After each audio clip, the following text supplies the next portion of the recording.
Dhammayang bhagavatam sadhavam sasangham ime sakare yatara arupite yadipujayana sadhulu bhante bhagava sujira varini putopi ajima janatanu gambhamarasa ime sakare dugatapanaka prabhude patikanatu amakandi karata yekaya sukaya arang sama sambuddho bhagava buddham bhagavantam nambivadi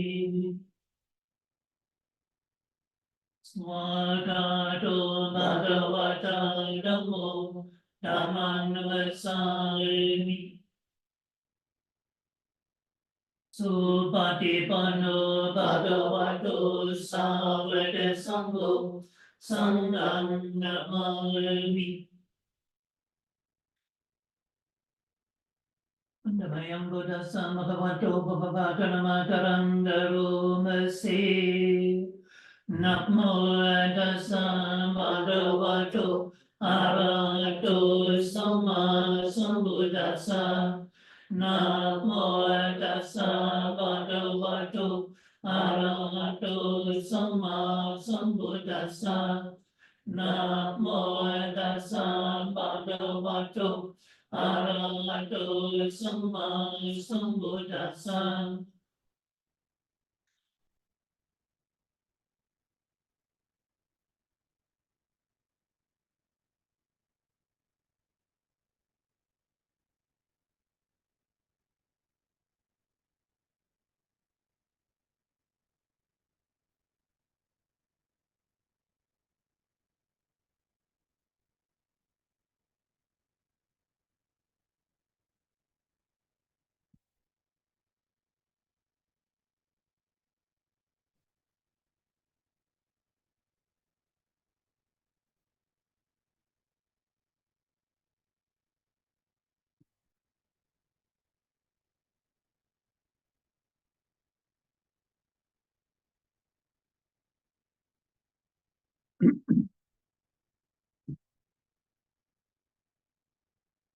So everyone take a good posture, sit up well, try not to crowd each other, but make sure you have space around you. Come away from the back wall.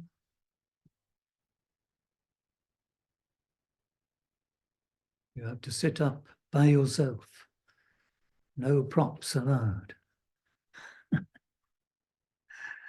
And everyone online, please, cameras on, so I can keep my beady eye on you all.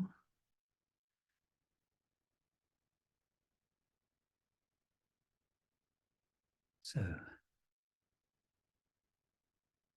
good posture, perfectly still, no fidgeting, body and mind alert.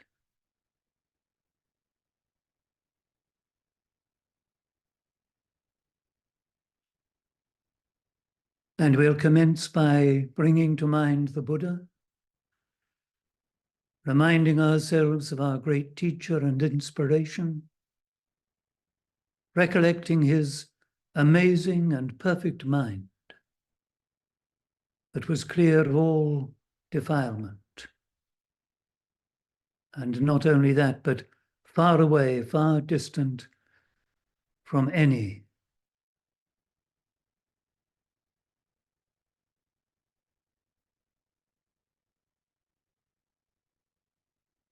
a mind too of infinite compassion.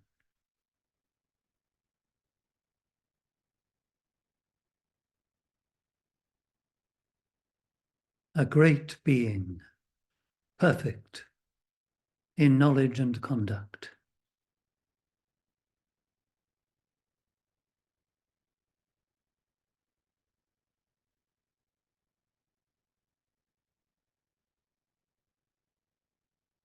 Now, recollection of the Buddha should not only inspire you, but remind you too that you have work to do to be anything like that. But that is our purpose. That is why you're here, to train and develop your mind. And to do this is to do yourselves a great kindness, a great favor.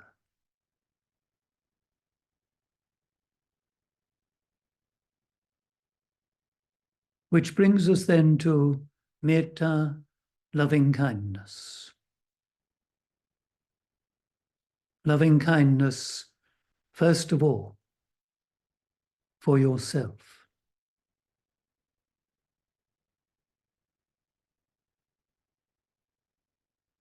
Try now to be kind to yourself, considerate of yourself, and understanding of yourself.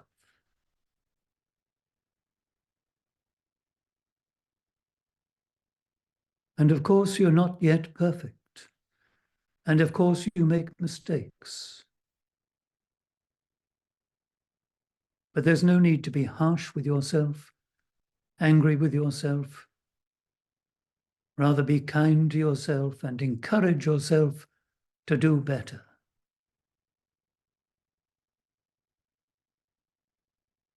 And the same with others. Be understanding of them too, kind to them.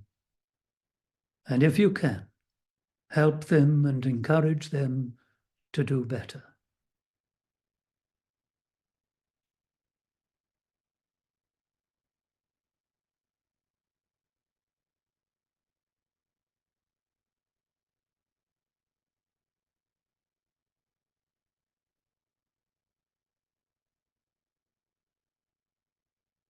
Now, before we go any further, we must take a moment or two to remind ourselves of our human condition.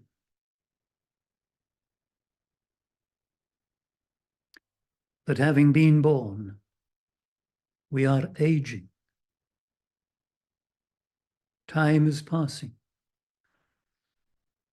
And life hath but one direction, and time's its only measure.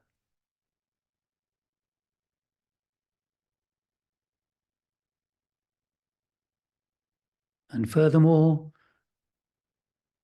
at almost any moment, we can become unwell, even quite ill.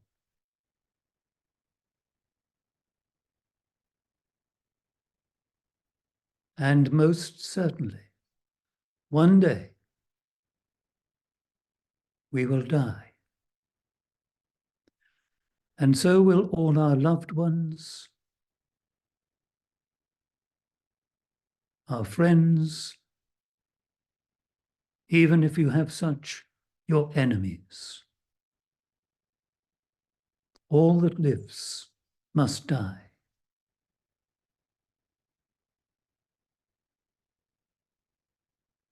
This is the human condition.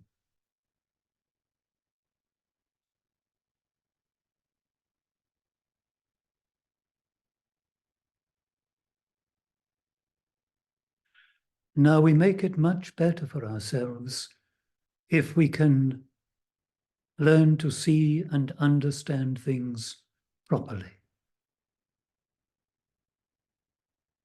And that means clearing our minds and observing ourselves and our experiences, seeing them for what they really are.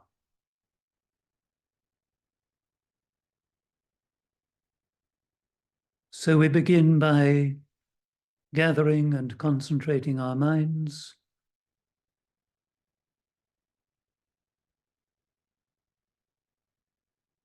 becoming mindful and aware of, first of all, your physical form.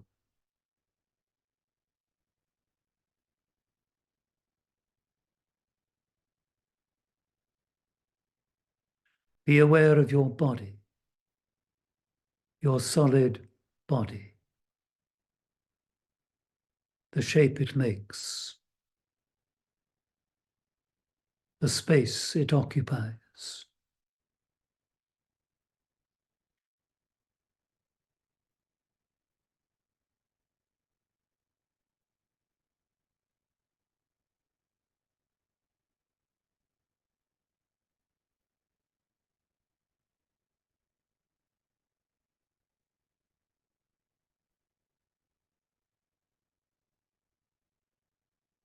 And just consider that within this physical form, there is fluid. And there are numerous organs and parts, all of them suspended within a framework of bones.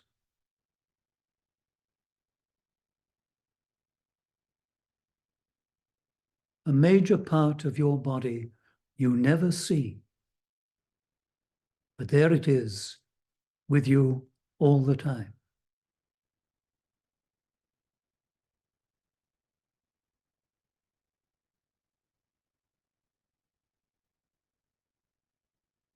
And also within your physical form, there is heat, warmth,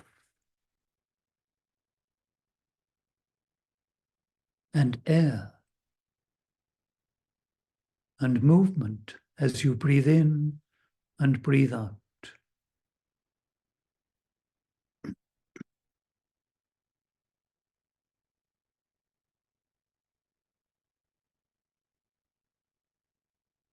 Now, wherever and however you perceive your breath, fix your mind there.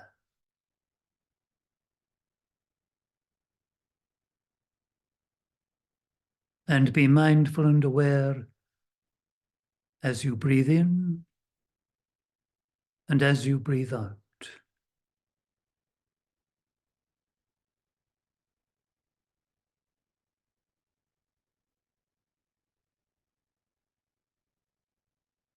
Just keep your attention there on each in-breath and each out-breath. Breath after breath after breath.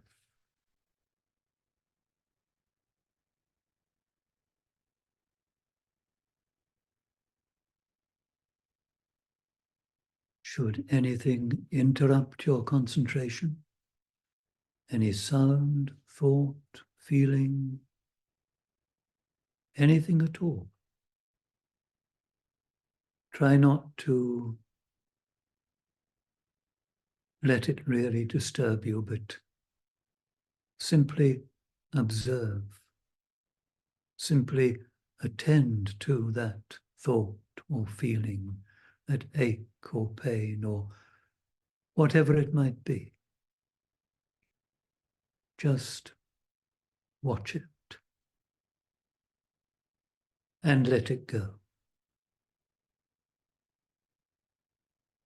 And find the breath again.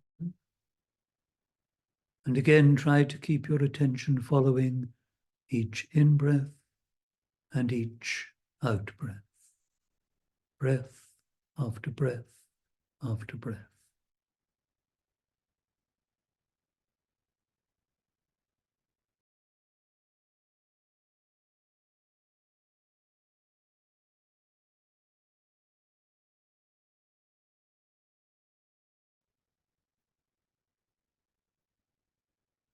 So please, everyone, maintain your very good, very alert, and very still posture. But while I'm talking in the next few minutes, all you have to do is simply to listen. And do remember that the art of listening is a very important practice.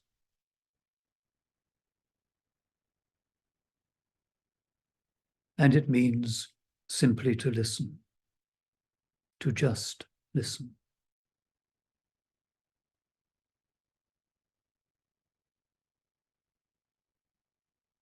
Now we've begun this evening by recollecting the Buddha, and then reminding ourselves in some way of the purpose of our practice. And then we brought to mind loving kindness. And I imagine that even for people who are new here tonight, there's some sense and logic to doing that. But if you're new and you're not familiar with our practice here, to review the human condition might seem to you a bit odd. Why on earth should we spend time reflecting on aging, sickness, and death?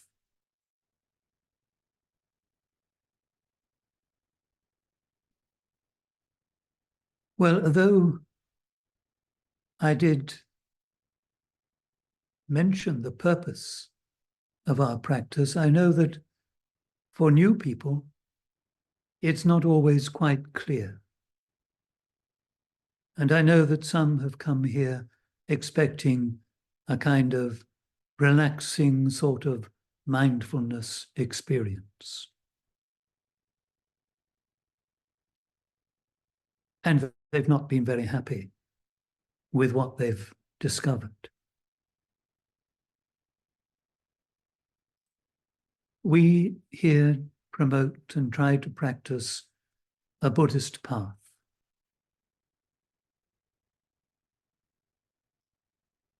Now, what did the Buddha teach? He spoke first about, in effect, the human condition, which he described as being, and the Pali word, the technical term, is dukkha. And this is not an easy term to translate well. It means something like unsatisfactory, incomplete, imperfect. But then you will often see it translated as suffering, which might seem to some of you a bit extreme. If I asked you if you suffered, you might think to yourself, well, not really. You might be like the lady who came to one of my groups years ago, who said to me quite flatly that she didn't suffer. So what did I do? I asked her if she ever had any aches or pains. Oh, yes. Do you ever catch cold? Oh, yes. Ever have a headache? Oh, yes. Ever cry? Oh, yes. And I went on and on like that until I couldn't think of anything more. And then I said, and do you suffer? Oh, no, she said.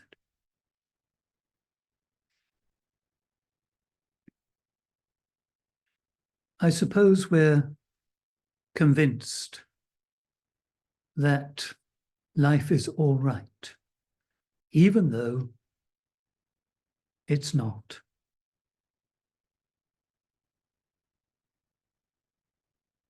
Even when you feel troubled, you still feel probably that it ought to be all right.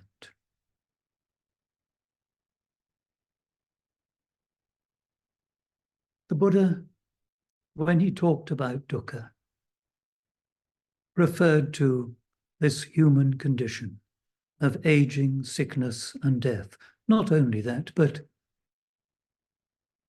these three were included. It's life. This is the basic problem of life. It isn't satisfactory. And when we meet that unsatisfactoriness, inevitably, because we want it to be something else, we suffer. So there is suffering. And that is why dukkha is often translated as suffering. It is uncomfortable, it is painful, and we would like it to be something else. And because we want it to be something else, it becomes painful. Now, why do we want it to be something else? Because we don't accept it as it is.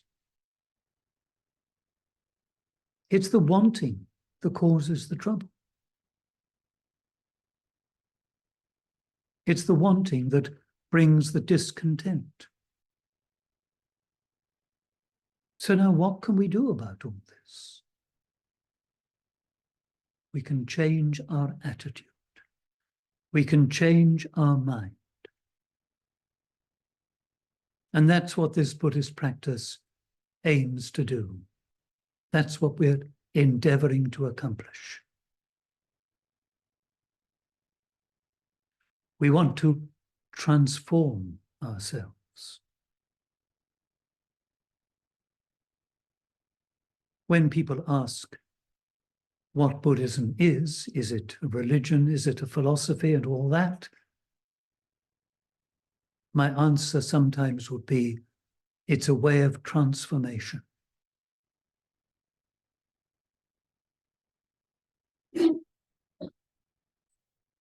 So this is why meditation is so important to us. And our meditation isn't just about being mindful. Yes, that's an important part of it. But there is more to it than just that.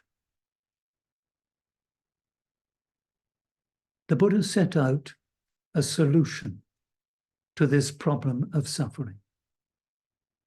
First of all, he drew attention to just why we suffer, the immediate cause.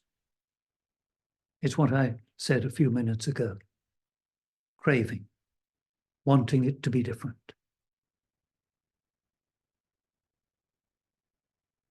Then he went on to say, well, it can be solved. This problem can be solved.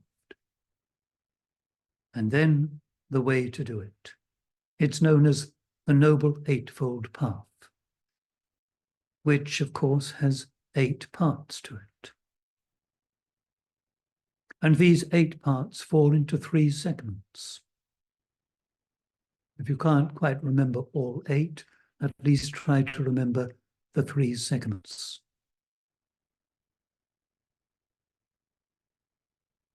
The first is sila. That means morality or virtue. It means attending to your behavior, how you speak, how you act, and even how you manage your livelihood. In each case, you try to act skillfully, doing no harm. Harmlessness is the principle which underpins Buddhist morality.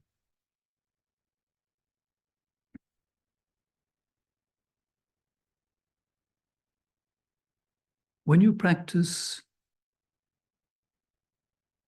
virtue in that way, then you find that it's liberating. It helps you. Life becomes easier, and you're more comfortable with other people. You've no reason to fear them if they're practicing virtue, and they have no reason to fear you.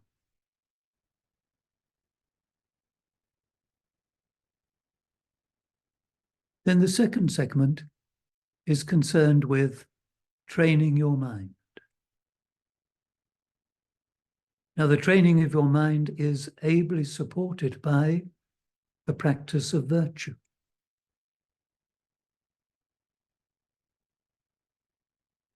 If you do things which are unskillful and unpleasant and harmful, then almost inevitably, when you sit and meditate, you will be disturbed by what you've been doing. Regrets, fear, remorse, all sorts. When you sit and you meditate, you have to make an effort. This doesn't come naturally. And we have various exercises and methods that have been developed over the centuries based on what the Buddha taught. And practically all of them are helpful. But you might be drawn to one over another. And it really doesn't much matter because they're all concerned with concentrating your mind, bringing your mind together, making your mind reasonably stable, reasonably quiet. Then you can observe, you can watch yourself. So you make an effort. You're mindful, let's say, of your breathing as you've been practicing this evening, and you're concentrating on just that, just that.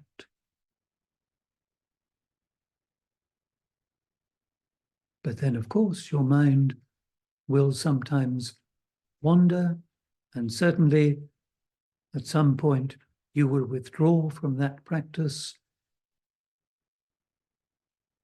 And in those moments when your mind wanders and when you withdraw from your meditation, you will, with some clarity, be able to observe what you experience. And that's when you will see that everything is changing. All that you experience is impermanent. Nothing stays the same. It's not just that you will die or your friends will die, but each moment is dying, falling away, and being replaced by something else.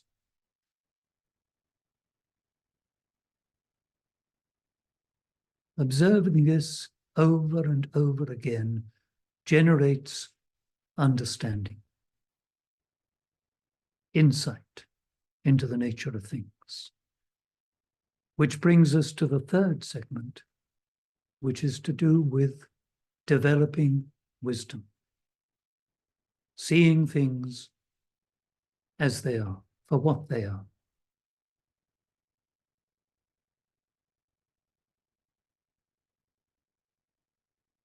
Of course, when you are told that things are impermanent, you will reply, well, it's blindingly obvious that they're impermanent.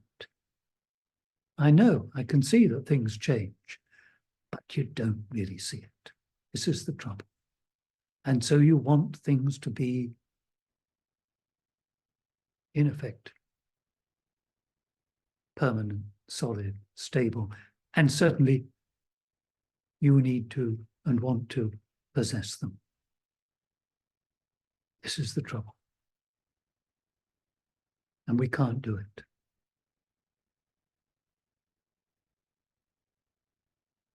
So we're involved here in much more than just a simple mindfulness exercise.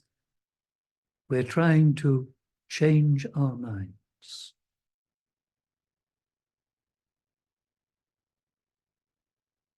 We're trying to bring about a transformation. And it's one which will only happen gradually. And one that we have to be prepared to be constant about, determined with, and true to.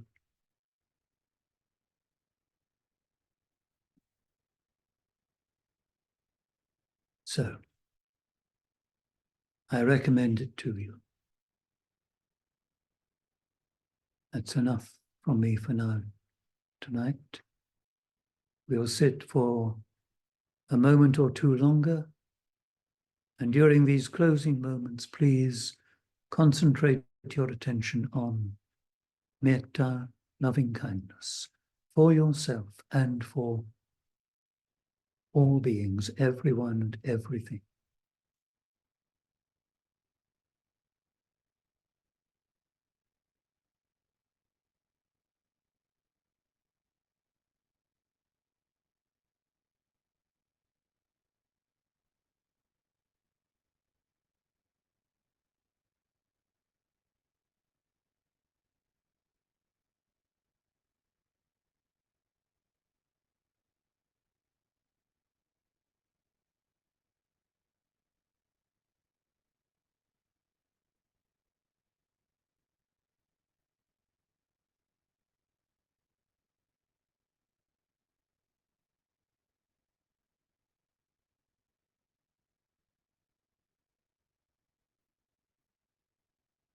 May you and all beings be well and happy. May you and all beings be free from all suffering. May you and all beings realize for yourselves the secure peace of Nibbana.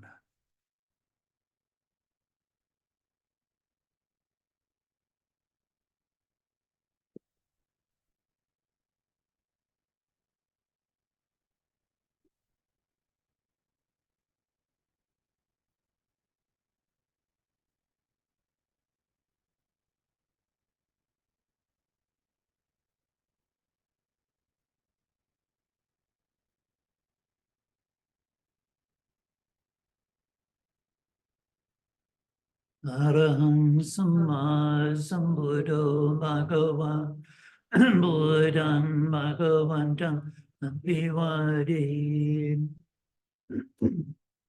Swakato Bhagavata Dhammo Dhamman Namassare Supatipano Bhagavata.